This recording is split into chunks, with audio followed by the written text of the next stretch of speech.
আজকে আমার 4 দিন। সবাইকে হর হর মহাদেব। প্রথমে করে দিলাম 10 মিনিট নাগাদ ওয়ার্ম আপ। 10 মিনিট ওয়ার্ম আপের করার পর করলাম স্কোয়াট 4 সেট 15টা করে।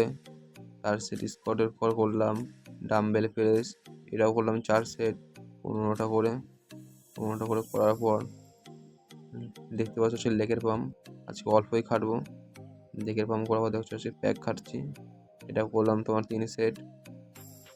বললাম এটা করলাম তোমার 10 মিনিট নাগাদ ছিলাম এভাবে। থাকার পর তোমার আজকে এটা করলাম প্যাকের ব্যায়াম। এটা করলাম তোমার 4 সেট 15টা করে। তারপর দেখতে পাচ্ছ শরীর কাটিংয়ের জন্য রোদে বসে রয়েছে রেইনকোট পরে 42 ডিগ্রি গরমের মধ্যে। তারপরে দুপুরে খেলাম ছোলা খাওয়ার পর দেখতে পাচ্ছ ভাত মাছ রয়েছে। তারপর আজকে 4 লিটার জল খাওয়ার দিন ছিল, 4 লিটার জল খেয়ে নিলাম। আর আজকের শরীরের কাটিং দেখতে পাচ্ছ।